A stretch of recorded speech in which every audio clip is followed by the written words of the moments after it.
저희 집은 어렸을 때부터 무척이나 가난했습니다. 엄마, 아빠, 그리고 첫째 딸인 저와 두 동생. 이렇게 다섯 가족이 살기에 단칸방은 너무도 작았죠. 사실 처음부터 저희 집이 이렇게 가난했던 것은 아닙니다.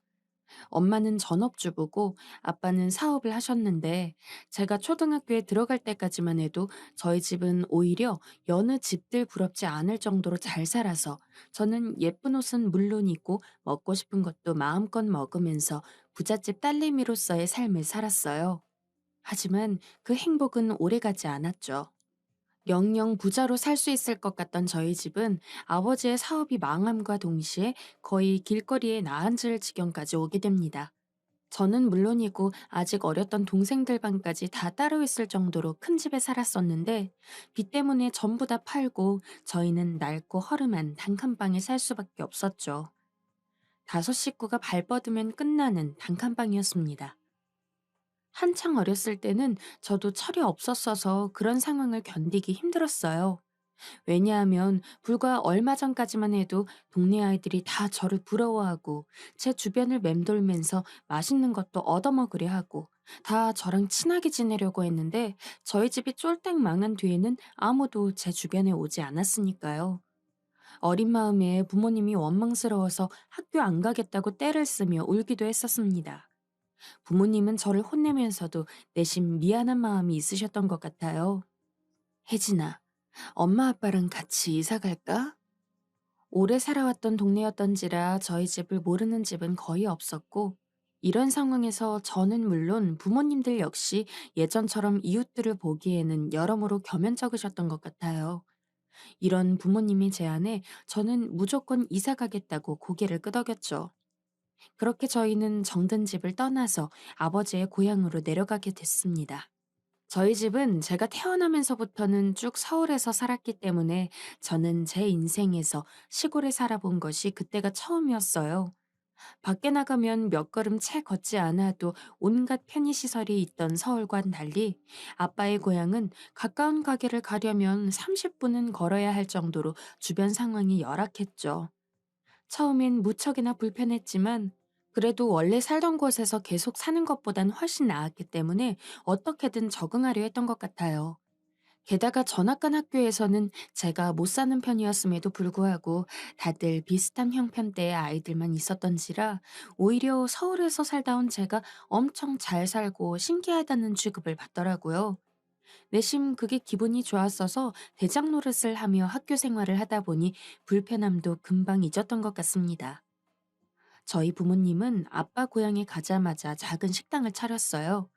다닐 만한 회사도 없고 이미 사업을 해봤던 아빠는 희망의 끈을 놓지 못하시고 엄마를 설득했죠. 규모를 작게 하다 보면 망할 일도 없다고요. 엄마는 한동안은 아빠의 사업을 반대했지만 아빠가 하도 끈질기게 사업 이야기를 하다 보니까 결국 이야기나 들어보자며 아빠의 사업 계획에 대해서 대화를 나누었습니다. 아빠가 생각하신 건 감자탕 집이었죠. 시골 특성상 할아버지 할머니들이 많은데 그 정도 연령대의 사람들이 좋아하는 것 중 하나가 감자탕이며 특히 안에 고기가 있으니까 애들도 감자탕은 잘 먹을 테니 이런 시골에서 장사를 하려면 딱 그런 메뉴가 좋다는 이야기였습니다.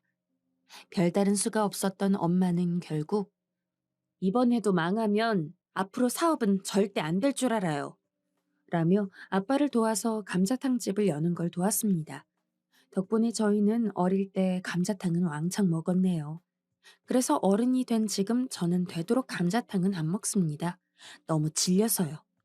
아무튼 고향에서 연 아주 작은 감자탕집은 저희 가족에게 큰 돈을 안겨주진 못했지만 최소한 서울에서 아빠가 저은 빚을 갚을 수 있게 해주었고 이를 넘어서서 저희 가족이 어떻게든 먹고 살 정도의 환경을 가질 수 있게 해주었습니다.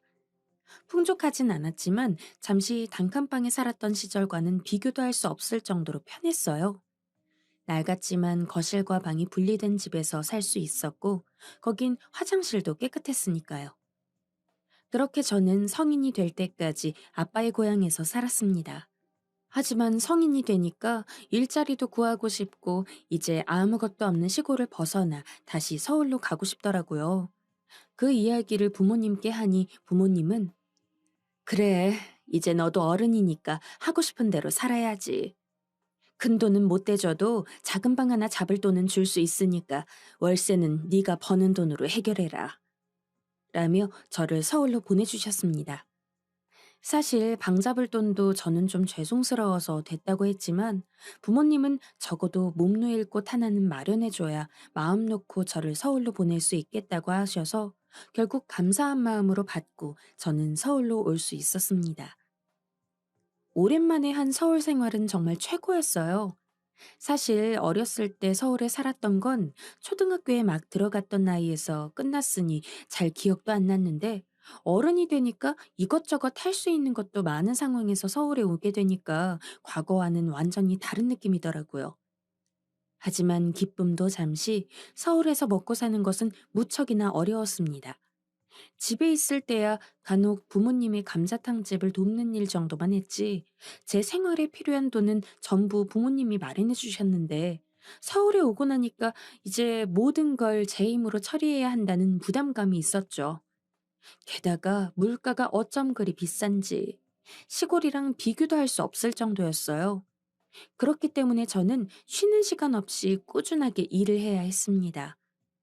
처음에는 취직도 안 돼서 근처 햄버거 집에서 알바를 하며 생계를 유지했고, 나중에는 그것도 모자라서 비는 시간에 편의점 아르바이트까지 같이 병행했어요. 그렇게라도 하지 않으면 값비싼 서울 월세를 감당할 수가 없었죠. 하지만 전쟁통에도 연애를 하고 결혼을 한다잖아요? 먹고 사느라 바쁜 와중에도 저는 연애를 하기 시작했어요. 제가 일하는 햄버거 집에 자주 오던 손님이었어요. 매일 같은 시간에 방문을 하는지라 저도 그쪽도 서로 얼굴이 익을 수밖에 없었는데, 그러다 보니 그쪽이 먼저 저에게 아르바이트 안 하는 날이 언제예요? 라며 말을 걸더라고요. 당시에는 진짜 일주일 내내 일을 하느라 바빠서 만나기가 힘들었는데 저도 그쪽이 마음에 안 들진 않았어서 일하던 편의점 점장님에게 하루만 빼달라고 부탁드리고는 주말에 하루 그 남자와 데이트를 했습니다. 만나서 이야기를 나누다 보니 저희는 금세 친해질 수 있었죠. 사귀게 된 건 세 번째 데이트를 했던 날이었어요. 처음 데이트를 한 이후 제가 아르바이트를 매일 해서 사실 하루를 길게 빼고 만나기는 힘든 것 같아요. 라고 이야기를 하니 남자는 그러면 주말에 아르바이트 끝나는 시간 알려줘요. 그때부터라도 데이트하게. 라고 말을 했죠. 정말 남자는 제가 편의점 아르바이트가 끝나는 시간에 맞춰서 근처에서 기다리고 있다가 함께 저녁을 먹고 헤어지곤 했습니다. 딱 그걸 세 번 했을 때 괜찮으시면 다음부터는 연인으로서 만나는 게 어때요? 라고 이야기를 했고 저는 거절할 이유가 없었죠. 저 역시 그 남자가 마음에 들었으니까요. 연인이 된 이후 결혼까지 가는 것은 생각보다 금방이었습니다. 저는 어릴 때부터 가능하다면 결혼은 빨리 하고 싶었고, 남자친구 역시 저와 생각이 같았기 때문에 한 1년 정도 사귄 이후부터 진지하게 결혼에 대해서 이야기를 나누었어요. 당시 저는 22살이었고 남자친구는 24살이었죠. 결혼을 생각하기에는 무척이나 이르다는 것은 잘 알고 있었습니다. 다만 언젠가 결혼을 할 거라면 그런 이야기는 미리 나누는 게 좋다고 생각했기 때문에 저희는 쇳불도 단김에 빼랬다고 바로 서로의 부모님께 인사를 드리러 가는 건 어떻겠냐고 의논을 했죠. 처음에는 저희 부모님도 남자친구네 부모님도 다 반대를 했어요. 이유는 하나였죠. 저와 남자친구가 너무 어리니 결혼은 좀 성급한 것 같다고. 하지만 저희가 최대한 빨리 결혼을 하고 싶다고 하니까 결국 부모님들도 두 손 두 발 다 들고 정 그러면 인사를 오라고 했어요. 저희 부모님은 생각보다 남자친구를 잘 받아들였는데 문제는 남자친구네 부모님이었습니다. 부모님은 뭐 하시니? 남자친구네 어머니가 절 보자마자 제일 처음 물은 질문이었어요. 그에 저는 아버지는 고향에서 감자탕집을 하고 계시고요. 어머니는 아버지 도와서 가게 일을 하시긴 하지만 전업주부세요. 라고 이야기를 하니 남자친구네 어머니는 탐탁지 않은 표정으로 나는 이 결혼 반대다 라고 하시더라고요. 그러면서 하는 말이 시아버지는 과거 은행 지점장이었으나 현재는 퇴직을 했는데 그런 본인들 집안에 저까지 시골에서 감자탕집이나 하는 부모 딸을 들일 수는 없다는 이야기였죠. 솔직히 기분이 무척 나빴습니다. 은행 지점장이 무슨 일을 하는지는 잘 몰랐으나 설사 엄청난 직업이라고 하더라도 면전에 대고 저와 저희 부모님 하는 일을 좋지 않게 이야기하니까 기분이 좋을 리가 없었죠. 남자친구가 엄마, 예의 없게 그게 무슨 소리야? 라며 화를 대신 내지 않았다면 아마 제가 먼저 화를 냈을 겁니다. 하지만 남자친구네 어머니가 그렇게 모진 말을 했는데도 불구하고 남자친구랑 결혼하고 싶다는 생각은 없어지지 않았어요. 그래서 어머니가 뭐라고 하든 그냥 한 귀로 듣고 한 귀로 흘리면서 웃으며 매일같이 찾아가 결혼을 허락해달라고 말씀드렸죠. 제가 하도 집요하게 구니까 어머니도 지치셨는지 아휴, 그래. 너네 알아서 해라. 라며 결국 백기를 드셨어요. 물론 그 와중에도 저희 집이 마음에 들어 보이진 않았지만요. 그렇게 저희는 어찌저찌 결혼을 진행했습니다. 아이는 당장 낳지 않는 걸로 남편과 합의를 봤기 때문에 저희는 저희 둘만의 신혼생활을 즐길 수 있었어요. 서로의 부모님께는 생일과 명절 때만 연락을 드리며 챙기기로 했기 때문에 불필요하게 시간을 낭비할 일도 없었죠. 시댁을 자주 가지 않으니까 결혼 생활은 역시나 평화롭더라고요. 간혹 시부모님, 특히 시어머니가 연락을 자주 하긴 했지만 집안일 하느라 바쁘다는 핑계를 대면 그만이었습니다. 그렇게 얼마 안 되는 신혼을 즐기다가 곧 저희 엄마의 생일이 다가오게 되었습니다. 감자탕집 때문에 저희 부모님은 여전히 아빠 고향에 있었고 그해 저희는 서울에서 살다가 엄마 생일에 맞춰서 차를 타고 아빠 고향으로 내려왔죠. 엄마는 아이고, 서울에서 어찌 여기까지 왔어? 이러면서 저희를 반갑게 맞이해 주셨고 저희 먹으라고 커다란 그릇에 감자탕을 잔뜩 끓여다 주셨습니다. 아, 엄마 생일 축하해 주려고 온 건데 우리가 대접받네. 어른이 되고 감자탕을 잘 안 먹긴 했지만 엄마나 아빠가 끓인 감자탕만큼은 좋아했기에 저는 오랜만에 먹는 엄마표 감자탕이 너무 반가웠어요. 남편도 처음 저희 집에 인사를 왔던 날을 빼고는 그 이후로 저희 집 감자탕을 먹은 적이 없었는데 종종 저희끼리 살면서도 언제 장모님이랑 장인어른네 감자탕 먹으러 가고 싶다. 라고 말할 정도로 저희는 감자탕을 좋아했기 때문에 잔뜩 들뜬 얼굴이었죠. 그리고 아니나 다를까 남편은 저희 엄마가 끓여준 감자탕에 밥을 무려 3공기나 비웠습니다. 그릇에 구멍이 나는 거 아닌가 싶을 정도로 숟가락으로 밥알 하나 남기지 않기 위해 싹싹 긁어먹었죠.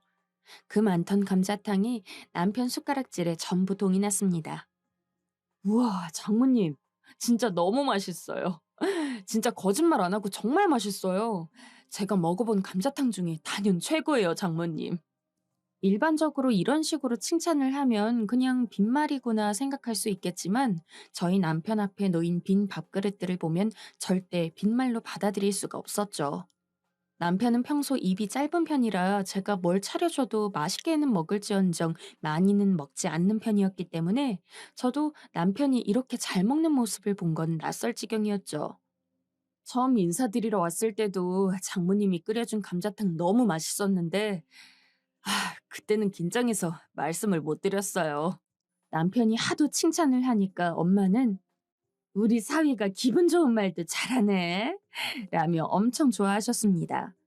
엄마가 웃으니 남편은 장모님, 혹시 장인어른만 괜찮으시면 저희 사는 동네로 와서 감자탕집 차리는 건 어떠세요? 라더군요. 솔직히 그렇게까지 제의를 할 줄은 몰라서 너무 놀랐습니다. 남편은 빈말을 하는 성격이 아니었기 때문에 이런 식으로 이야기를 하는 건 정말 그랬으면 좋겠다는 마음이 있기 때문이거든요. 에이, 무슨. 여기 시골 사람들이나 조금 먹어줄 만한 수준이지. 서울 사람들은 깍쟁이라서 이런 거 별로 안 좋아해. 라고 말하며 농담처럼 받아들이셨죠. 그런데 남편은 저와 집에 돌아가서도 저희 부모님의 감자탕 집에 대해 계속 이야기를 하더라고요. 내가 진짜 그냥 하는 말이 아니라 장모님이랑 장인어른 정도 되는 솜씨면 작은 시골에서 가게를 하는 것보다는 서울에 와서 크게 가게 차리는 게 장사도 더 잘 되고 좋을 것 같아. 그렇게까지 자기 일처럼 이야기를 하니 남편에게 고맙기도 하고 저도 괜히 다시 한번 생각해 보게 되더라고요. 사실 아빠 고향이라곤 하지만 시골은 시골이고 엄마도 아빠도 작은 동네에서 너무 고생스럽게 사시는 것 같아 걱정이 되던 찰나에 입 짧은 남편이 그렇게 걸신 들린 듯이 먹을 정도의 솜씨라면 서울에 와도 손해는 안 볼 것 같다는 느낌이 스쳤습니다. 거의 일주일을 넘게 고민하다가 결국 저는 부모님에게 엄마, 아빠, 서울에 와서 장사해보는 건 어때요? 라며 진지하게 두 분을 설득했죠. 부모님은 처음에는 좀 불안해하는 모습이었지만 제가 하도 적극적으로 나서고 남편 역시 할 수 있는 건 다 도와드리겠다며 하니까 결국에는 서울로 오시기로 결정했습니다. 부모님이 감자탕집을 하며 모아둔 돈, 그리고 남편이 본인 이름으로 신용대출을 받은 돈을 합해서 저희는 저희가 사는 집 가까운 곳에 부모님을 위한 감자탕집을 차려드렸어요. 남편은 우스갯소리처럼 제가 장모님이랑 장인어른 손맛 아니까 믿고 투자하는 겁니다.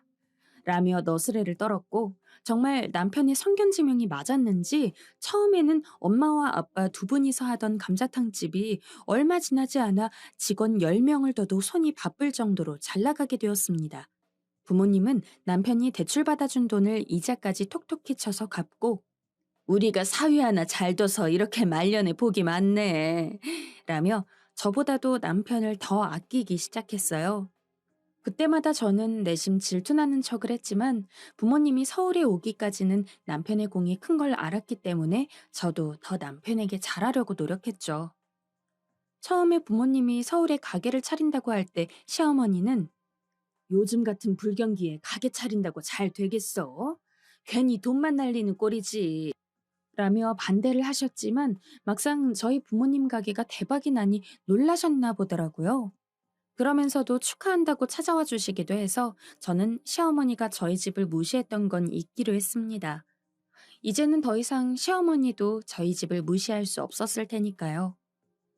그렇게 부모님은 한창 바쁘게 감자탕집을 운영하고 있고 저도 일을 하며 틈틈이 두 분 가게 일을 돕거나 하는 등의 나날을 보내고 있는데 언제부턴가 인터넷에 저희 부모님 감자탕집을 검색해보면 늘 같은 아이디가 거기 감자탕 먹어봤는데 너무 짜고 맛없어요. 가지 마세요. 라는 식의 악플을 올려놓기 시작했습니다. 처음 한두 번은 부모님이 물 조절을 잘못했나? 정말 짰나 보다. 라며 제가 직접 부모님께 가서 이런 내용이 있으니 앞으로 더 신경 쓰면 좋을 것 같다고 이야기도 해주고 그랬습니다. 하지만 늘 같은 내용의 악플이 올라오니까 대체 이게 뭔가 싶었습니다. 아무래도 요즘 시대에는 입소문보다는 사람들이 인터넷에 검색해보고 별점으로 평가를 하는 시대가 오다 보니 미치도록 신경 쓰이더라고요. 대부분 맛있다고 칭찬하는 댓글만 있는데 왜 그러는지 이해가 안 돼서 제가 나름대로 알아보기 시작했고, 그러다 보니 그 글이 한 사람으로부터 올라오는 거란 걸 알게 되었어요. 안다고 해서 달라지는 건 없겠지만 글 쓴 사람의 아이디까지 알아두었습니다. 진짜 너무 신경 쓰이더라고요. 저희 부모님 솜씨는 제가 제일 잘 알고 있는데 대체 누가 저희 부모님한테 악감정을 가지고 이런 식으로 대응을 하는지 환장할 지경이었습니다. 부모님은 인터넷을 잘 다룰 줄 몰라서 이런 건 제가 늘 확인하고 관리했는데 저로서도 어떻게 해야 할지 모르겠다 보니까 그냥 볼 때마다 화를 참으며 댓글, 글에 대한 신고를 하는 것만이 제 유일한 방법이었습니다. 그러던 어느 날, 그날도 여느 때와 같이 인터넷에 올라온 저희 부모님 감자탕집 악플을 신고하고 난 뒤 시댁에서 오랜만에 모여서 밥을 먹기로 해서 남편과 함께 시댁으로 향했습니다. 저희 부모님은 장사 때문에 오실 수가 없어서 그냥 저랑 남편, 그리고 시댁 식구들만 함께하는 조촐한 식사 모임이었죠.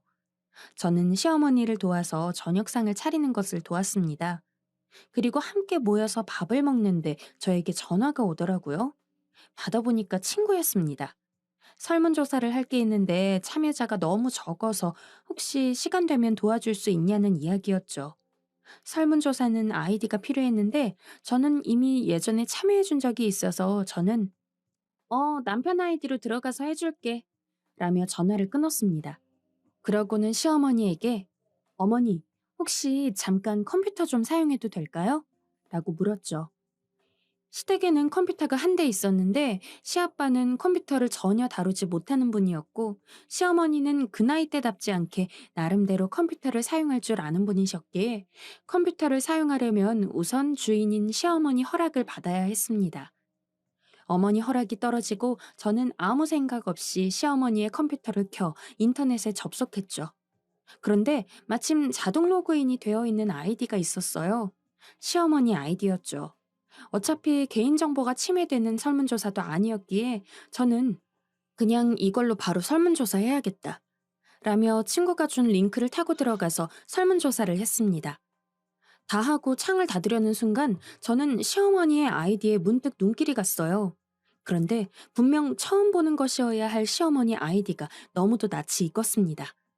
설마 설마 하던 저는 그대로 컴퓨터를 끄지 않고 시어머니가 남긴 댓글과 글 목록을 확인하기 시작했고 몇 개를 읽은 저는 결국 분노를 참을 수가 없었어요.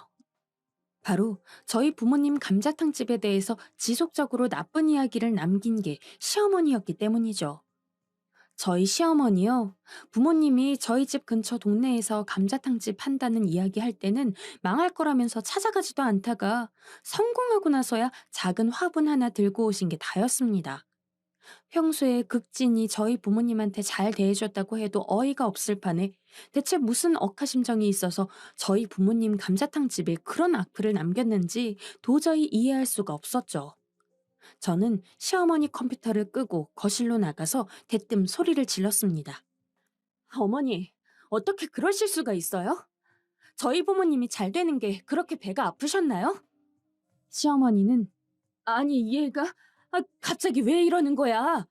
라며 어버버하셨고 남편도 여보 왜 그래? 라며 어리둥절하며 저를 말리느라 바빴습니다. 시아버지는 너무 놀랐는지 아무 말도 못하고 그저 저만 뚫어지게 쳐다보았죠.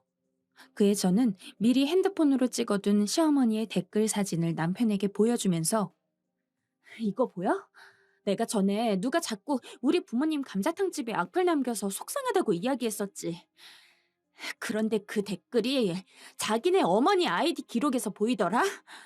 진짜 미친 거 아니야? 내가 결혼 전에 자기네 어머니가 우리 부모님 무시한 것도 그냥 참았는데 이건 도저히 못 참겠어. 라며 이야기를 하니 남편은 아무 말도 못하고 시어머니도 시아버지도 꿀먹은 벙어리가 되더라고요. 이 집 며느리 노릇 죽어도 안 할 거니까 앞으로 다시는 저 부르지 마세요. 제가 옷을 입고 자리를 박차고 나가니 남편도 어머니 이건 진짜 아닌 것 같아요. 라고 하고는 저를 따라 나왔고 저희는 그렇게 집으로 향했습니다. 그리고 진짜 1년 동안 단 한 번도 연락을 안 드렸어요. 시부모님 전화는 전부 차단했고 저희 부모님께도 다 이야기해서 혹시 시댁에서 전화 오면 받지 말라고까지 했죠. 그렇게까지 하니까 시어머니도 그때가 돼서는 좀 미안했나 봐요. 어느 날 남편 통해서 저랑 꼭 만나고 싶다고 사정사정하는 연락이 왔다고 해서 이제 1년이 지났으니 얼굴 정도는 봐도 되겠다는 생각에 시어머니가 잡은 약속 장소로 나가니까 아가, 내가 너무 어른스럽지가 못했다. 사실 내가 좀 질투가 났어. 이렇게 사과하마. 어떻게 네가 좀 이해해주면 안 되겠니? 라며 저에게 엄청 열심히 사과를 하더라고요. 그리고 나중에 들어보니 시어머니가 저희 부모님을 뵈러 가서 사과를 하신 모양이었습니다.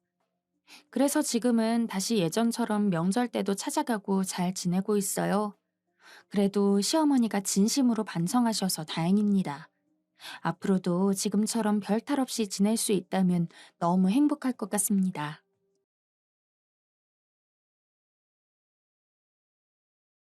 안녕하세요. 톡톡 사연 애청자입니다. 정말 죽고 싶은 마음으로 사연을 씁니다. 우선 저는 올해 33세 여자고요. 저는 정말 못생겼어요. 아마 여러분들이 어떻게 상상하시든 그것보다 더 못생겼다고 보시면 돼요. 저는 살면서 저보다 못생긴 여자들을 별로 못 봤습니다.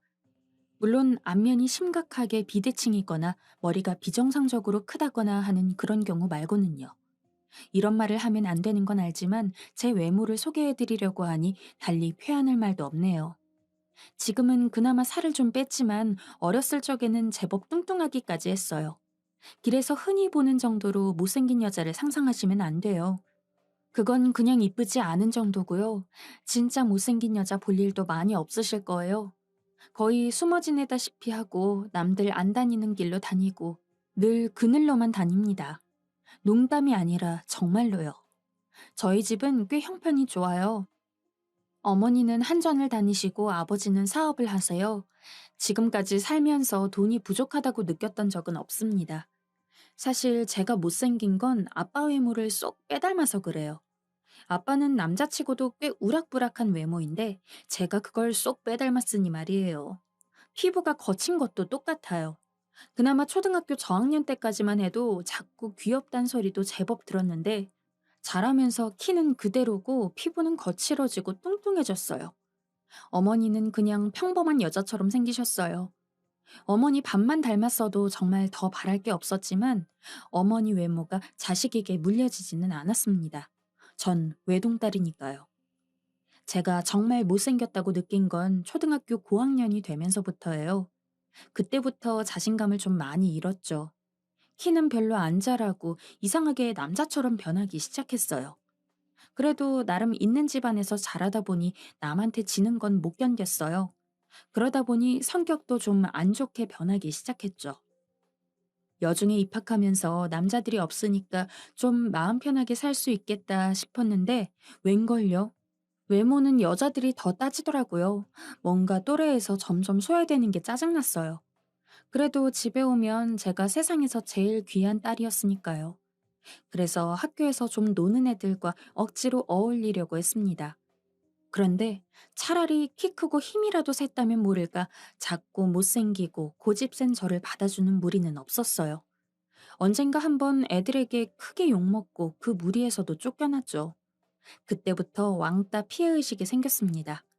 걔들이 저를 괴롭힌 건 없고 그냥 저랑 놀기 싫어했을 뿐이었는데 저는 그걸 따돌림이라고 생각했거든요. 걔들한테 무슨 저랑 놀아줄 의무가 있는 것도 아니었는데도요. 제 콤플렉스와 사춘기의 민감성이 본격적으로 발광하기 시작한 건 중학교 2학년 때부터예요. 제 스스로 왕따 피해자라고 말하고 다니면서 온 반 애들이 다 저를 왕따시킨다고 호소하기 시작했어요. 물론 대놓고 저를 왕따시킨 애는 없었습니다. 그냥 왜 나는 여자애들 사이에서 주목을 받지 못할까? 왜 나는 남자애들이 아무도 안 좋아해 주나? 그런 게 저를 미쳐버리게 했어요. 열등감에 미쳐서 손목도 긋고 입원도 하고 그랬습니다. 진짜 죽으려고 그랬던 건 아니고요. 처음에는 제가 진짜 왕따 피해자인 줄로만 알고 저를 주의 깊게 보살펴 주시던 선생님들께서도 한 1년을 그러고 다니니까 다들 저를 피하셨어요. 지금 생각해보면 제가 시도 때도 없이 선생님들을 들볶았던 것 같아요. 그분들이 저를 퀸카로 만들어주는 것도 아닌데 말이에요. 아무튼 그렇게 난리를 쳤던 이유는 사실 그게 편했던 이유도 있습니다. 학교에서도 집에서도 그 흔한 잔소리 한 번 안 듣고 살았으니까요. 다들 저의 눈치를 보기만 했죠. 시험 때면 그냥 아프다 그러고 입원해버리면 시험도 안 봤어요. 물론 제 성적은 엉망이었죠. 아무튼 힘들다, 괴롭다, 아프다 그러면 세상을 다 내 마음대로 조종할 수 있었던 때예요. 그런데 그것도 어느 정도 저한테 책임이 있는 어른들한테나 통하지 친척이나 친구들은 달랐습니다. 당연하지만 제가 뭐라 그래도 점점 관심을 끊기만 하죠. 그럴수록 제 마음은 더 미쳐 날뛰었어요. 친척들이 용돈을 줘도 속으로 내가 못생겼다고 주기 싫어서 억지로 준다고 생각했고, 착한 친구들이 저에게 호의적으로 대해도 다 가식이다. 나를 이용해서 착한 척 하려고 한다. 뭐 그런 식으로 생각했죠. 그러다 보니 정작 괴로운 건 그나마 몇 없던 제 주변의 친구들이었어요. 제 그런 피해망상을 다 들어줘야 했거든요.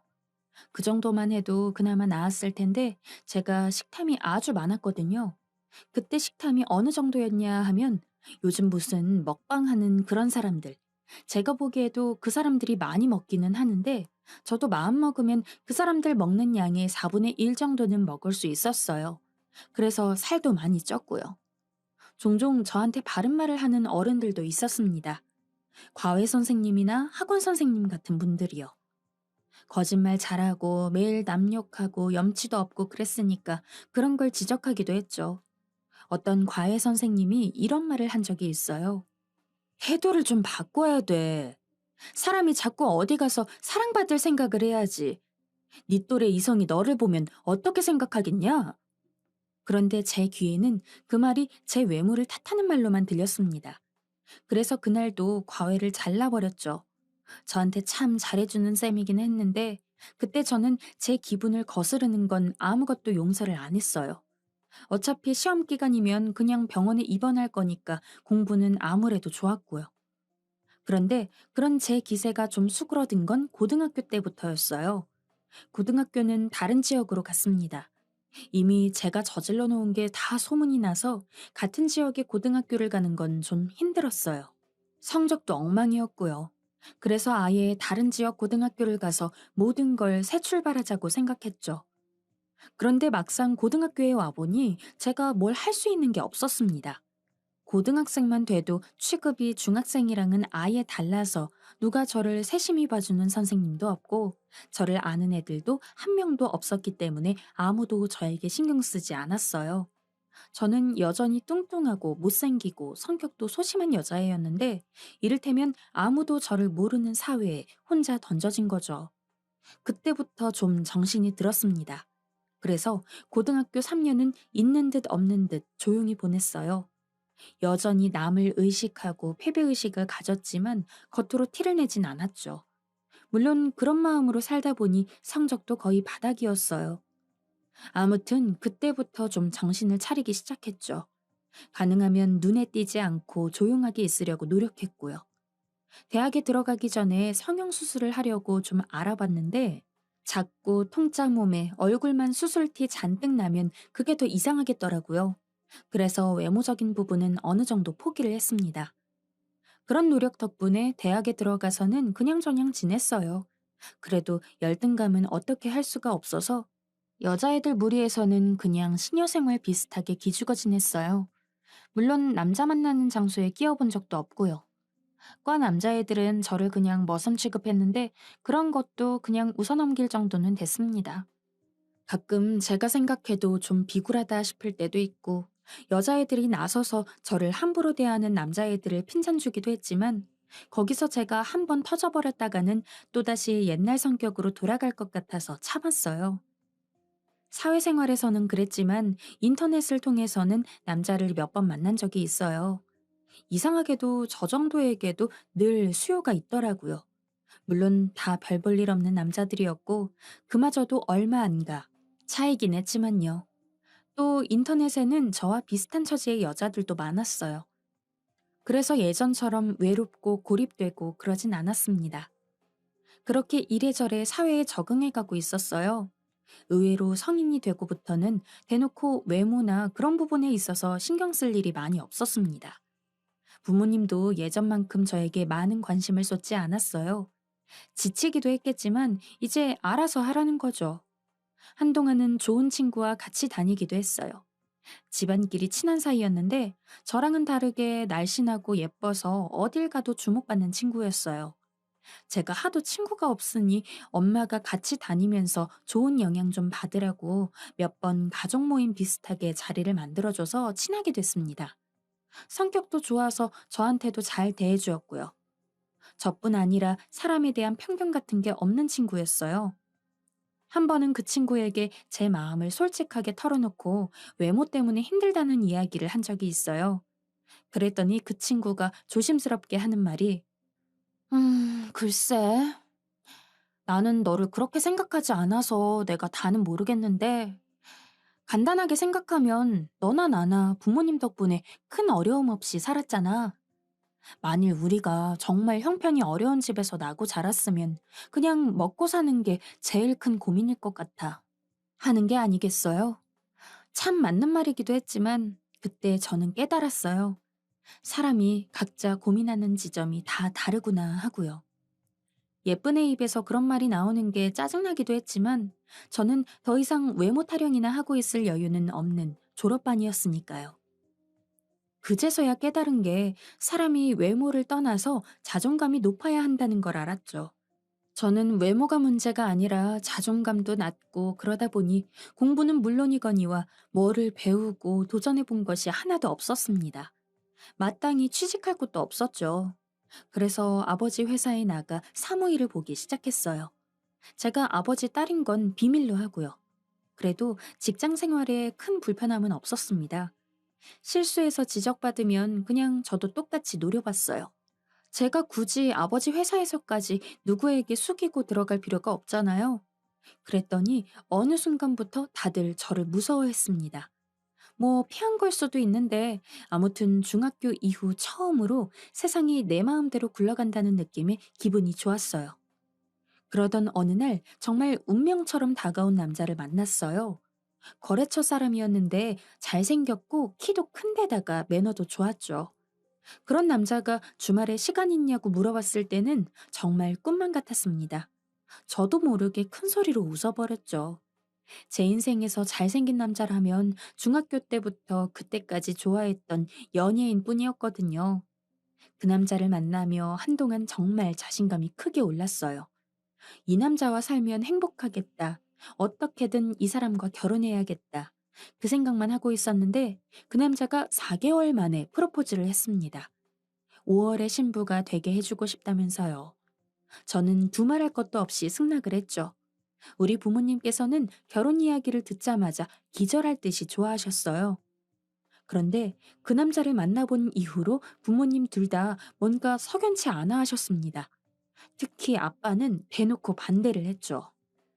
아빠가 보기에는 영 마음에 안 찬다. 일단 좀 천천히 만나보고 뭘 결정하든지 해라. 그렇지만 저는 그 남자와의 결혼에 필사적이었어요. 아예 방 안에 틀어박혀서 허락해주기 전까지는 방 밖으로 안 나가겠다고 결사적으로 싸웠죠. 한 일주일 정도가 지나자 아빠도 결국 항복을 했습니다. 어떻게든 잘 살아보라고 하시더라고요. 그게 제 첫 번째 결혼이었어요. 아버지가 집부터 시작해서 신혼살림을 거의 다 해주셔서 결혼 후에도 저는 부족함 없이 잘 살아왔어요. 뭐가 삐걱거리기 시작한 건 채 반년이 지나지 않아서부터였지만요. 첫 남편은 갑자기 사업을 한다고 준비하기 시작했어요. 그간 열심히 거래처를 다니며 쌓아놓은 인맥으로 자기 일을 하고 싶다고요. 시댁에서도 충분히 도와줄 예정이니 처가댁에서도 조금은 도와줬으면 한다고 했습니다. 저는 그러지 말고 아빠 밑에서 일을 배워서 회사를 물려받는 게 좋지 않겠냐고 했지만 남편은 무조건 자기 힘으로 일어나 보고 싶다고 했어요. 아빠 회사에 들어가는 건 나중에라도 얼마든지 가능하다면서요. 아빠는 불같이 화를 내면서도 그래도 얼마간은 해주셨죠. 제가 사위 기죽이지 마시라고 난리를 쳤거든요. 그런데 막상 남편이 사업을 시작하고 보니 일단 사무실부터가 뭔가 초라했습니다. 대부분의 돈은 시댁에서 대줬다고 했는데 뭘 얼마나 보탠 건가 싶을 정도로요. 그리고 하고 다니는 것도 뭔가 사업하는 눈치가 아니었어요. 아빠도 뭔가 이상한 눈치를 챘는지 사람을 사서 붙여보셨나 봐요. 그랬더니 글쎄 사업은커녕 웬 젊은 년이랑 바람이 나서 돌아다니고 있다가 결국 아버지에게 적발됐어요. 잡고 보니 아주 그동안 두 집 살림을 차린 거나 마찬가지더라고요. 신혼집도 대출을 풀로 땡겨서 어딘가로 빼돌려놨고요. 남편으로부터는 딱 부러진 변명 한 번 못 들었지만 아빠 말에 의하면 그냥 저러고 살면서 처갓집 재산을 다 빨아먹을 심산이 아니었겠냐 하시더라고요. 그때서야 알게 되었지만 제가 아빠 회사를 다녔을 때 다들 제가 아빠 딸인 걸 알고 있었나 봐요. 그 사람도 그 이야기를 듣고 저한테 접근했겠죠. 아무튼 제 첫 결혼 생활은 그렇게 끝이 났습니다. 두 번째 남편은 아빠가 직접 소개해준 사람이었어요. 제가 이혼 때문에 배신감에 사람이 거의 망가져가고 있을 때 아버지께서 그냥 처음부터 결혼 안 한 셈 치면 돼. 네 신랑은 아빠가 잘 보고 골라줄 테니 그냥 아빠만 믿고 잊어버려라. 하시더니 정말 1년도 채 안 돼서 소개를 해줬어요. 아빠 말씀대로 그야말로 뭐 마음 추스르고 어쩌고 할 새도 없이 새로 만난 남자였죠. 첫 만남에서는 둘 다 그냥 그랬어요. 다만 아빠가 자꾸 더 만나보라고 성화를 하시고 아빠가 보기에는 사람이 건실하고 딱 좋은 신랑감이라길래 저도 그냥 몇 번 만나다가 결혼을 하게 되었어요. 특별히 잘생긴 것도 아니고 여자 마음을 잘 아는 것 같지도 않고 그저 그랬지만 첫 번째 이혼의 충격이 너무 커서 그런지 어느새 저도 그냥 사람 성실한 게 최고라고 생각하게 되더라고요. 그렇게 두 번째 결혼 생활이 시작되었어요. 이번 남편은 아예 아버지 회사의 평사원부터 시작해서 일을 배우겠다고 열의가 넘쳤습니다. 그런 모습엔 저도 아버지도 아주 만족스러웠어요. 열심히 해서 아버지 회사를 물려받으면 저도 평생 안심이니까요. 일을 배운다, 영어를 배운다, 무슨 학원의 스터디에 늘 밤늦게 집에 들어왔습니다. 그런 모습이 기특해서 저도 생전 안 하던 요리도 열심히 배워서 아무리 늦게 오거나 일찍 나가도 밥은 꼭꼭 챙겨주려고 노력했죠. 하지만 그런 행복도 오래가지는 않았습니다. 어느 순간부터 이상한 조짐이 보이기 시작했는데요. 월급을 한 푼도 집에 가져오질 않는 거예요. 물어보면 학원에 뭐에 나가는 돈도 많고 스터디에서 자기가 제일 연장자다 보니 돈 쓸 일도 많다고 하면서요. 그런데 아무리 제가 세상 물정을 모른다고 해도 그런데 사용하는 돈이 무슨 월급만큼 쓴다는 게 아무리 생각해도 이상하잖아요. 그래서 이번에는 사람을 써서 알아볼 필요도 없이 그냥 알아서 일이 터지더군요.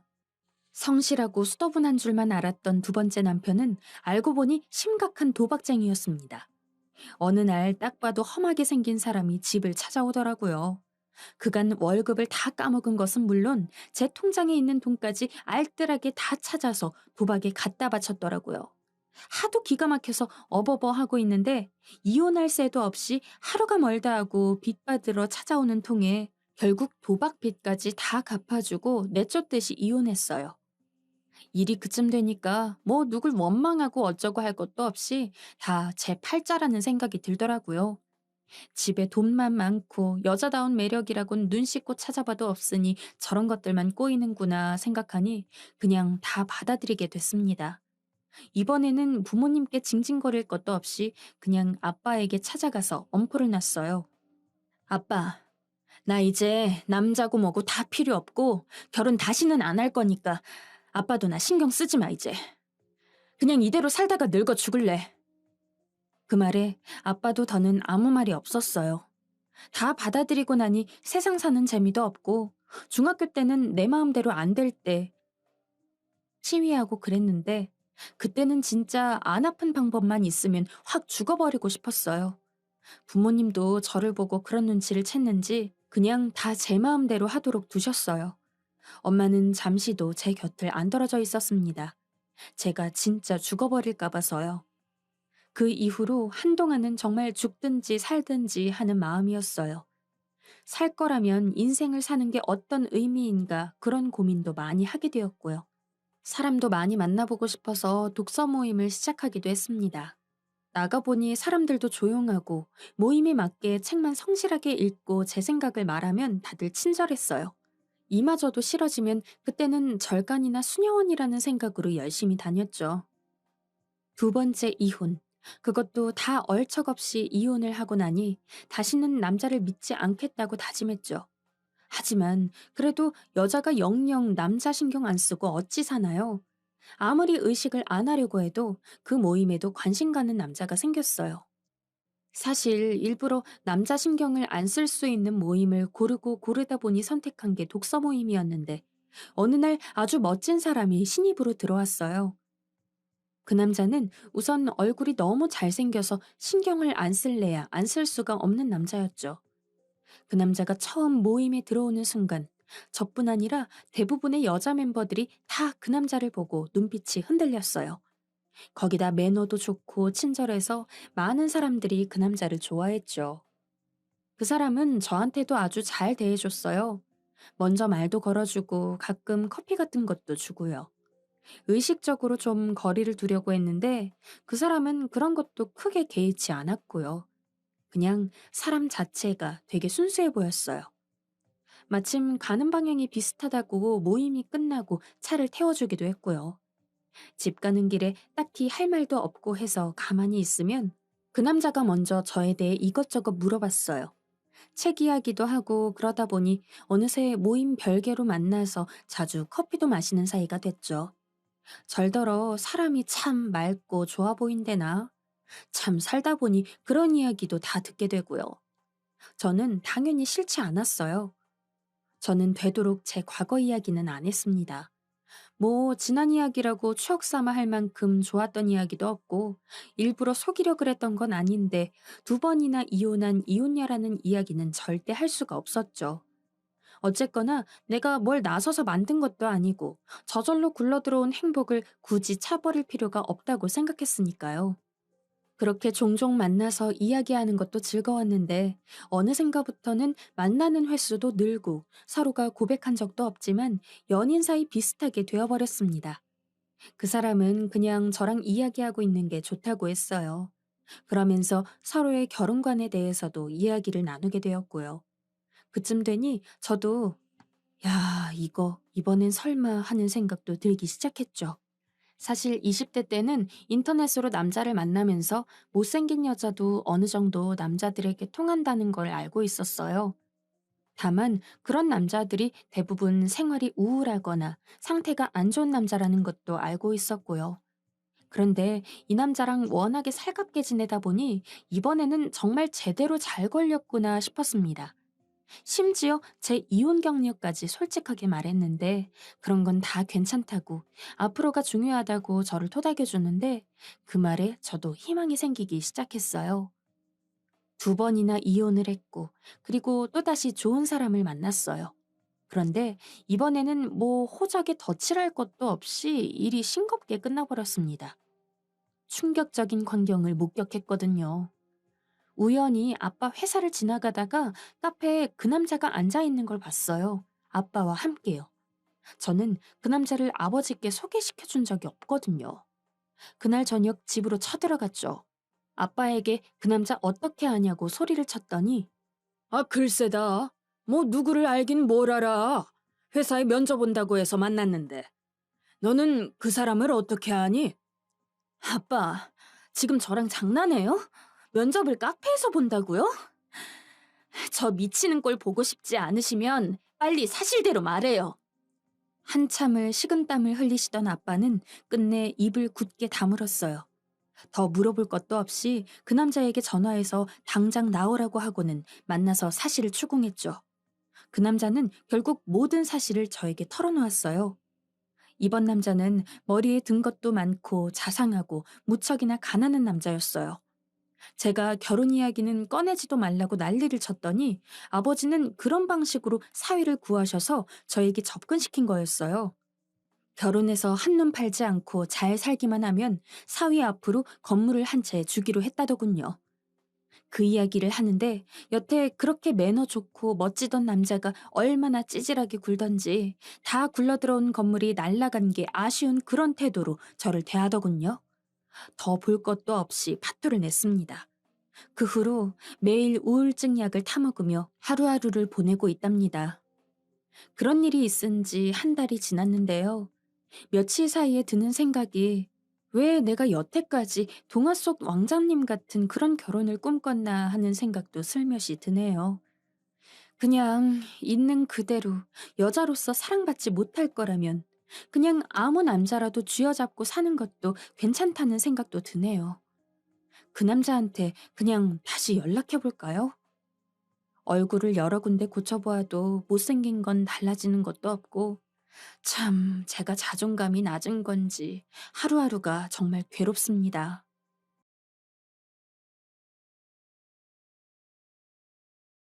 40대 남성입니다. 최근 들어 저와 아내에게 어이없는 일이 하나 일어나서 다른 분들은 이 상황에 대해서 어떻게 생각하실지, 그리고 어떻게 대응하실지가 알고 싶어서 이렇게 사연을 씁니다. 부디 솔직한 심정을 알려주셨으면 좋겠어요. 저와 아내는 친구의 소개로 만나게 되었어요.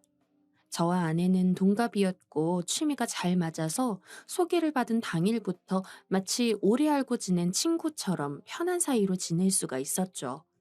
사실 처음에는 여자라는 느낌보다는 그냥 새로운 친구 같은 느낌이 강했어요. 그리고 아마 그건 아내 역시 마찬가지였을 거예요. 저희는 소개팅으로 만났음에도 불구하고 사귀자는 말은 하나 없이 그저 이후에도 종종 밤 약속을 잡거나 하며 친구로서의 사이를 지냈으니까요. 하지만 몇 달 동안 그런 식으로 지내다 보니까 문득 이렇게 친구 같은 연애도 괜찮지 않을까라는 생각이 들었습니다. 언제나 설레이는 연애만 했던 저였지만 연애 경험도 늘어가고 나이도 먹다 보니까 이제는 새로운 사람이랑 또 그런 일시적인 감정을 이끌어내고 연애를 하는 것이 힘들기도 부담스럽기도 했는데 아내와 같은 사이라면 꼭 불타는 사랑이 아니라고 하더라도 충분히 서로 간의 정을 쌓기 좋을 것 같더라고요. 그런데 이상하게 막상 그런 마음이 들어 고백을 하려고 하니까 그건 또 어려웠습니다. 아내 역시 저를 편한 친구처럼 생각하고 있을 텐데, 과연 저처럼 서로가 연인으로 지내는 것에 대해선 긍정적일지 몰랐으니까요. 그렇게 반년을 더 친구처럼 지내고 나서야 저는 간신히 고백을 했습니다.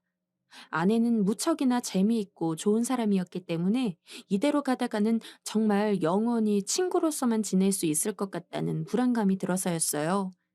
다행히 제 고백에 아내는 언제 고백하나 싶었는데 드디어 하네? 라며 농담을 건넸고 저희는 그렇게 연인이 되었죠. 사실 연인이 되었다고 해서 평소 지내오던 것과 큰 차이가 있었던 것은 아니었습니다. 아내는 난 친구 같은 연애가 좋아. 그러니까 우리 지금까지 지냈던 것처럼 연애할 수 있으면 좋을 것 같아. 라고 했고 저도 그 말에 적극적으로 동의했습니다. 그렇게 저희는 말만 연인을 표명하는 관계로 지내왔습니다. 하지만 서로 부담이 없는 그 관계가 정말 너무 좋았어요. 제 인생에서 처음 해보는 연애 스타일이었죠. 아내는 이벤트라던가 기념일에도 무딘 편이었습니다. 오히려 특별한 날 마음 먹고 무언가를 챙기는 것보다는 평소와 같이 아무것도 아닌 날 본인을 위해서 작게 챙겨주는 핸드크림 정도에 더 감동받는 타입이었어요. 언제나 연애할 때면 기념일마다 큰 스트레스를 받았던 저였던지라 이런 식으로 쿨한 스타일은 처음이었기 때문에 연애를 하며 이렇게까지 아무런 문제가 없을 수 있다는 게 신기했습니다. 그런 연애를 지속하다 보니까 저는 자연스레 아내와의 결혼을 꿈꾸고 있더라고요. 다들 결혼은 현실이라고 하지만 어쩐지 지금 아내와 함께라면 저는 언제나 이렇게 마음의 짐 같은 게 느껴지지 않는 상황에서 편하게 애정을 나누며 살 수 있을 것 같은 느낌이 들었어요. 그리고 하루하루 아내와 지내며 그 마음에 점점 확신이 더해지는 순간 저는 아내에게 말했죠. 우리 결혼할까? 나중에 아내는 제가 결혼에 대해서 이야기한 게 무슨 배고픈데 밥이나 먹으러 가자라는 정도로 말하는 것 같아서 너무 웃겼다고 해요. 하지만 결국 아내도 그런 제 프로포즈를 받아들였으니 좋은 게 좋은 거 아니겠어요? 그렇게 서로 결혼에 대해서 합의를 본 뒤 언제쯤 서로 부모님께 인사를 드리러 갈까 이야기를 나누었습니다. 부모님이라곤 해도 서로 인사를 드릴 사람은 각자 어머니, 아버지 한 분씩이었죠. 저희 가족은 제가 10살쯤 되었을 때 부모님이 이혼을 해서 어머니랑은 따로 살고 있었거든요. 그리고 아내의 경우는 아내가 3살 정도일 때 아내 아버님이 사고로 돌아가셔서 장모님이 그때부터 혼자 아내를 키웠다고 했습니다. 지금 생각해보면 서로 이유는 다르지만 부모님이 한 분씩만 계시다는 점에서 뭐라 말할 수 없는 안정감과 편안함이 느껴진 것 같긴 해요. 아무래도 요즘 시대야 사람들이 그런 편견이 없다곤 하지만 저희 부모님 때만 해도 이유 불문하고 아버지와 어머니가 둘 다 있지 않으면 좋지 않게 보는 일들이 있었으니까요. 인사는 제가 먼저 처가댁으로 가는 방향으로 잡았습니다. 장모님이 좋아하신다는 고기 선물 세트를 들고 갔는데 그간 아내에게 종종 장모님에 대한 이야기를 들어서 어느 정도 낯설지는 않았으나 그렇다고 할지라도 실제로 만나는 건 처음이기에 긴장이 안 될 수는 없었던 것 같아요. 심지어 다른 이유로 만나는 것도 아니고 결혼 허락을 받기 위해 만나는 것이었으니까요. 게다가 저는 아들이라서 그런진 몰라도 저희 어머니는 저에 대해서 품에 감싸며 키웠다기보다는 좋게 말하면 자유롭게, 나쁘게 말하면 거의 방치하듯 키우다시피 하셨는데 그에 반해 장모님은 아내를 엄청 애지중지하며 키우셨다고 했습니다. 심지어 서로 부모님이 한 분이라고 할지라도 아내 쪽이야 아버님이 돌아가셨으니 어쩔 수 없는 상황이고 저는 그저 부모님이 이혼을 한 것이니까 장모님 입장에서는 힘들게 키운 딸을 애먼 이혼 가정의 남자가 데려가는 거잖아요. 그래서 어떻게 하면 저를 좋게 보일 수 있을지 갖은 고민을 다 하며 아내의 집으로 향했던 것 같습니다. 하지만 제 걱정이 무색하게도 장모님은 엄청 호탕한 성격이셨습니다. 그냥 인사를 드리러 갈 뿐 결혼에 대한 허락이나 일정이 다 정해진 것도 아니었는데, 아유, 장서방 왔어? 아유, 그래. 신혼집은 어디다 차리려고? 라며 농을 건네셨습니다. 제가 이혼 가정인 것에 대해서 괜찮냐고 조심스레 여쭈니, 아이고, 장서방. 이제 보니 생긴 거랑은 다르게 엄청 보수적이구나. 아, 요즘 시대에 이혼이 무슨 흠이야. 그럴 수도 있지. 라며 저를 안심시켜 주시기도 하셨죠. 처음 보는데도 불구하고 마치 그동안 계속 봐왔던 것처럼 대해주셨는데 그런 장모님을 보니 아, 아내가 장모님 성격을 닮았구나 라는 것을 알 수 있었습니다. 마치 제가 아내와 처음 만났을 때 느꼈던 친구 같은 안정감이 장모님에게서 느껴졌으니까요. 나중에 들어보니 장모님은 아내가 처음 결혼에 대한 이야기를 꺼냈을 때부터 내심 마음속으로 이미 결혼에 대한 허락을 해두셨다고 했습니다. 딸이 좋아하는 사람인데 본인이 반대할 게 뭐 있냐면서요.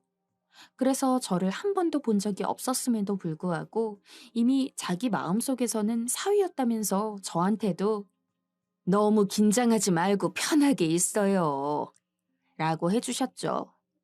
실제로 저는 그날 가서 결혼에 대한 허락보다는 가족끼리 시간을 가지면서 담소를 나누는 듯한 느낌을 많이 받았습니다.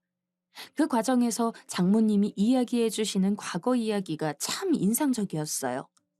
아내는 종종 우리 엄마가 남자로 태어났으면 정말 사내대장부로 이름을 날렸을 거야. 라며 웃은 적이 있었는데 장모님 이야기를 들어보면 그 말이 그냥 농담으로는 안 들리더라고요. 장모님은 아주 어렸을 때부터 동네 남자아이들을 다 휘어잡고 골목대장처럼 지내셨다고 했습니다. 당시에는 남자아이들이 아이스케끼 같은 장난을 치며 여자아이들을 괴롭히는 일이 많았는데 장모님은 어떤 남자아이가 자기 주변 친구들에게 그런 장난을 치고 도망가면 죽일 기세로 쫓아가서 이단 옆차기를 날린 적도 있다고 하셨습니다. 게다가 성인이 된 이후로는 당시 장모님 나이대의 분들과는 다르게 집안일에 신경 쓰기보다는 회사에 들어가서 일을 하셨는데 업무적인 능력이 얼마나 좋으셨는지 당시 장모님이 다니던 회사에 여자는 장모님이 혼자였음에도 불구하고 다른 남자 동기들이나 상사보다 월등한 업무 실적을 냈다고 했습니다. 그런데 그 업무 실적 때문에 하루는 남자 상사에게 불합리한 대우를 받은 적도 있다 하셨죠. 자세히는 기억이 안 나는데 분명 장모님이 만들어낸 성과였음에도 불구하고 상사가 이를 마음대로 채가며 마치 자기의 성과인 것처럼 보고를 하고 나중에 장모님을 따로 불러서 적당히 하면서 살아, 적당히. 그렇게 혼자 일하는 것처럼 굴 필요는 없잖아. 라는 식으로 빈정거렸다고 했어요. 너무 화가 났던 장모님은 자기가 했던 일을 전부 정리해서 당시 회사 대표님에게 찾아갔고 제 성과로 인정 안 해주신다면 바로 퇴사하겠습니다. 라며 전면적으로 대응을 했다고 했습니다. 회사 측면에서는 장모님이 기여한 게 너무도 많았기 때문에 당장 장모님이 회사를 그만두면 손실이 커서 그 즉시 장모님의 바람대로 해당 성과는 장모님의 공으로 돌아갔고 그 상사는 해고당하는 일도 있었다고 했죠. 그 이야기를 듣고 있자니 마치 옛날 옛적 위인들의 설화를 듣는 기분이었습니다. 사실 여자들이 일을 하는 것에 대해서는 지금이나 좀 보편적이지 장모님 시절이라면 꿈도 꾸기 힘들다는 것을 저희 어머니를 보고 배웠으니까요. 그런데 그 시절에 일찍이 남편을 잃고 혼자 자식을 키우면서 심지어 그 상황에서 일적으로 인정을 받으셨다고 하니 대단하지 않을 수가 없었죠. 보통 아내의 부모님이라고 하면 어쩔 수 없이 어려운 느낌이 들고는 하는데 장모님은 전혀 그렇지 않았습니다. 그러면서도 어른으로서의 위험이 없지도 않으셨죠. 아내에 이어서 장모님까지 이렇게 좋은 분인 걸 확인하게 되니까 저는 하루라도 빨리 결혼을 하고 싶다는 마음이 들었습니다. 처가댁에 인사를 마친 후 저는 최대한 빠르게 아내가 저희 집에 인사를 올 수 있도록 하였고, 다행히 저희 아버지는 아내를 마음에 들어 했습니다. 아내는 원체 낯을 안 가리는 타입인데 그건 어른들한테도 해당이 됐던지라 일반적으로 시부모님이라고 하면 제가 처음 처가댁을 갔을 때 느낀 것처럼 어렵다는 생각이 들 수밖에 없을 텐데 그럼에도 불구하고 아내는 저희 아버지에게 무척이나 살갑게 대했거든요. 아버지는 애교 많은 아내가 내심 좋았던 것 같습니다. 아내가 저희 집에 온 지 1시간쯤 지났을 때 그래서 너네 결혼은 언제 하려고 그러냐? 라며 슬쩍 결혼 이야기를 먼저 꺼내실 정도였으니까요. 그렇게 서로의 어머니와 아버지에게 인사를 마치고 저희는 무사히 결혼식을 올릴 수 있었습니다. 저는 이혼한 어머니랑도 연락을 하긴 했지만 어머니는 이미 새로운 가정을 꾸리시기도 했기에 저는 그저 결혼한다는 이야기만 남겨두고 혼주석에는 저희 아버지만 앉혔어요. 뭐 그거에 대해서 아쉬운 건 전혀 없습니다. 저는 그냥 아내랑 결혼을 한다는 게 중요했으니까요. 아내와의 결혼 생활은 참 즐거웠습니다. 제가 언젠가 연애할 때 아내랑 결혼한다면 연애하듯 편하게 지낼 수 있지 않을까 하고 생각했었다고 했는데 실제 결혼 생활은 제 상상 그 이상이었죠. 아내와 저는 맞벌이로 지냈는데 힘들게 하루 종일 일을 하다 들어와도 집에 아내가 있다는 것만으로도 기분이 하늘을 날듯이 좋아지곤 했습니다. 아내와 함께 살 수 있다는 게 제 인생에서 가장 큰 축복과도 같이 느껴졌죠. 그래서 한 2년간은 일부러 아이 계획을 가지지 않고 지냈습니다. 아이를 낳고 싶기도 했지만 아이가 있다면 지금처럼 아내와 단둘이 오붓하게 생활하기는 힘들어질 테니까요. 아내 역시 이에 동의해서 저희는 아이가 없는 동안에 쉬는 날이면 여행도 다니고 이것저것 둘만의 시간을 즐겼습니다. 나중에 아이가 생긴 이후에는 또 아이가 있는 가정만의 즐거움이 있더라고요. 아이를 낳은 뒤에는 아내가 일을 그만두려고 했으나 장모님이 안 그래도 나 혼자 있는 거 적적한데 손주놈들이나 좀 보자. 라며 아이들을 맡아주셔서 그 덕분에 아내는 하던 일을 그만두지 않을 수 있었고 저도 저대로 애들 걱정 없이 돈을 버는 데만 집중할 수 있었습니다. 물론 장모님에게 무척이나 감사했기 때문에 아내가 말을 꺼내기도 전에 제가 먼저 장모님 용돈 많이 드리자 라며 제의를 하기도 했죠. 그렇게 한 7, 8년 정도 지났을까요? 첫 애가 초등학교에 들어갈 시기였습니다.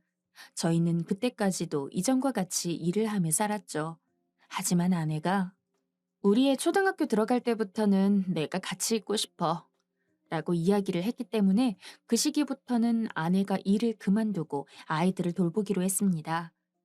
맞벌이에서 외벌이로 전향한다는 것에 대한 심리적인 부담감이 없는 것은 아니었지만 그동안 모아둔 돈이 있기도 했고 저 역시 그때부터는 부모 중 한 명이라도 애들과 시간을 보내는 게 좋을 것 같다는 생각이 들어서 그래, 내가 좀 더 열심히 하면 되지 라는 마음으로 임했습니다. 그런데 딱 그 무렵에 장모님과 함께 있는 아이들을 데리러 아내와 함께 장모님 댁에 갔었는데 장모님은 저희에게 폭탄 선언을 했습니다. 사랑하는 사람이 생겼으니 이제 그 사람과 시간을 보낼 거라는 이야기였죠. 너네도 다 컸고 이제 손주들도 부모랑 산다는데 나도 이제 새 시집 가야 하지 않겠어? 저는 너무 놀랐습니다. 그리고 아내의 놀람은 당연히 저보다 더했겠죠. 하지만 한편으로는 참 장모님답다는 생각을 했던 것 같습니다. 장모님은 정말 그 시대에 사시기에는 너무 자유롭고 호쾌한 성정이셨으니까요. 굳이 비교를 하기는 그렇지만 흔히 결혼이든 뭐든 사는 방식을 보면 우리나라 같은 동양적인 곳보다는 서양이 엄청 쿨하다고 여겨지기 마련인데 장모님은 당장 서양에 가서 사셔도 아무런 이질감 없이 지내실 수 있을 것 같았어요. 장모님이 어떤 남자를 만나는지는 저도 아내도 몰랐습니다. 저희도 저희대로 살기가 무척이나 바빴죠. 확실히 아무리 각오를 했어도 그동안 둘이 벌면서 살았던 걸 혼자서 버는 돈으로 살려고 하니까 이전보다는 부담감이 좀 있었습니다. 게다가 애들이 하루하루 더 커가면서 학원이며 뭐며 챙겨줄 것도 많았죠. 게다가 쉬는 날에도 온전히 쉬기보다는 애들 데리고 어디 한 곳이라도 더 가려고 일부러 공원도 놀러 가고 놀이공원도 데려가고 하다 보니까 그쯤부터는 정말 저와 아내의 시간은커녕 각자의 개인 시간도 부족했습니다. 하지만 그럼에도 불구하고 저희 아이들을 위한 것이라 생각이 드니 마음은 하나도 힘들지 않았어요. 아무튼 그렇게 저희 사는데 신경 쓰다 보니까 자연스레 장모님이든 저희 아버지든 생각을 하기가 힘들었죠. 그저 명절 때 찾아뵈면서 종종 용돈을 드리는 게 전부였습니다. 가끔 가다가 아내가 장모님에게 엄마, 새아버지 될 사람은 언제 보여줄 거야? 라고 장난을 칠 때나 아, 장모님이 새로운 분을 만난댔지 하고 생각할 수 있었죠. 종종 이를 깨달을 때마다 내심 장모님 같은 분은 어떤 사람을 만날까 싶어서 저 역시 궁금했지만 장모님은 절대로 얼굴을 보여주지 않았습니다. 다만 거리끼는 게 있어서 그러신다기보단 그저 아내가 궁금해하는 게 재밌어서 일부러 그러신다는 느낌이었어요. 때가 되면 다 볼 수 있을 거다. 아내가 장모님에게 이야기를 할 때마다 장모님은 이런 식으로 웃으며 말하고는 끝까지 어떤 분을 만나는지 알려주시지 않았습니다. 그렇게 시간이 많이 흘렀습니다. 첫애가 초등학교 졸업을 앞두고 있을 정도였죠. 그때는 저희도 외벌이에 익숙해져서 예전보다는 조금 여유가 있었습니다. 게다가 아이들이 크다 보니까 아내도 이제 예전처럼 아이들에게만 매달릴 필요는 없어서 종종 부업을 하며 조금이라도 살림이 보탬이 되겠다고 했죠. 저는 굳이 안 그래도 되니 쉬라고 했지만 막무가내였습니다. 하지만 그런 아내 덕분에 확실히 사는 게 조금이라도 나아지더라고요. 그렇다고 할지라도 장모님이나 저희 아버지를 자주 찾아뵙지는 못했지만요. 애들이 저희 아버지는 몰라도 장모님을 무척이나 그리워해서 어지간하면 장모님이라도 많이 뵈러 가려곤 했지만 살다 보니 이게 말처럼 쉽진 않았습니다. 그렇게 일에만 매달리던 어느 날, 애들이 방학을 맞아서 집에 있는데 저랑 아내한테 계속 할머니 보러 갈래. 할머니 보고 싶어. 라며 장모님을 보러 가자고 조르더라고요. 아내랑 저는 엄마랑 아빠 조금 더 안 바빠지면 그때 가자. 엄마랑 아빠도 할머니 엄청 보고 싶은데 일이 너무 바빠서 못 가고 있어. 라며 어떻게든 달랬지만 아이들은 하루가 멀다 하고 할머니, 할머니 노래를 불렀습니다. 처음에는 어떻게 달래야 하나 골치가 아팠지만 나중에 가니 차라리 이렇게 된 거 정말 날 잡아서 장모님을 뵈러 가야겠더라고요. 그래서 아내에게 애들도 장모님 보고 싶어 하고 우리도 장모님 뵌지 오래됐으니까 이번 주말에 가자. 라고 이야기를 했고 아내도 그러게 애들이 할머니를 너무 찾네. 하며 저희는 오랜만에 장모님을 뵈러 갈 준비를 했습니다. 하지만 주말 전날 아내는 장모님에게 저희가 간다는 것을 알리기 위해 전화를 했지만 장모님은 전화를 받지 않으셨죠. 그리고 그건 주말 당일도 마찬가지였습니다. 평소 장모님은 전화를 잘 받지 않는 편이기는 했기에 저희는 그냥 바쁘신 거라고 생각하고 연락 없이 방문을 하기로 했습니다. 장모님 댁은 저희 집에서 차로 1시간 정도 떨어진 거리에 있었어요. 날이 추워서 애들 옷을 잘 입히고 차를 몰고 가니 애들은 할머니 보러 간다. 라며 좋아했죠. 그렇게 차를 몰고 장모님 댁에 도착해서 주차를 해둔 뒤 장모님이 살고 계시는 2층으로 올라가 문을 열었습니다. 저랑 아내는 장모님 댁 비밀번호를 알고 있었기 때문에 찾아갈 때마다 굳이 초인종을 누르지 않고 바로 문을 열고 들어갔던지라 이번에도 그렇게 했죠. 비밀번호를 하나하나 누르고 문을 여니 아이들이 할머니! 하고 부르며 아무도 없는 거실을 지나 닫혀있는 안방 문을 벌컥 열었습니다. 저와 아내도 아이들 뒤를 따라갔는데 저희는 생각지도 못한 광경을 보게 되었죠. 너무 황당하고 말이 안 나왔습니다. 장모님은 당황스러워 하시며 주섬주섬 옷 매무새를 정리하더니 아이고, 아이고, 갑자기 웬일이야? 라며 일어나는 장모님 옆에 상상도 하기 힘든 사람이 있었습니다. 바로 저희 아버지가 누워 있었던 거예요. 주무시고 계신 듯 했던 저희 아버지는 아이들과 장모님 목소리에 깼는지 누구 왔어? 라며 일어나셨는데 그 모습을 보고 있던 저와 아내랑 눈이 마주치고 무척 당황해 하셨죠. 아이들은 아무것도 모르고 어? 할아버지다! 할아버지도 할머니 집에 놀러 왔어요? 할아버지! 라고 말하며 안기는데 저는 이게 무슨 상황인지 파악이 안 되어 본능적으로 저는 뒤를 돌 수밖에 없었습니다. 황당을 뛰어넘어 정말 말문이 턱 막혔죠. 한참을 멍을 때리다 아내에게 말했습니다. 애들 데리고 있다가 나중에 와. 나 먼저 갈게. 라며 저도 모르게 장모님 댁을 나왔죠.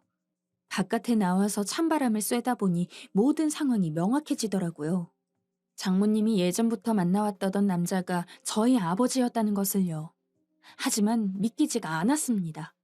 언제부터 만났을까?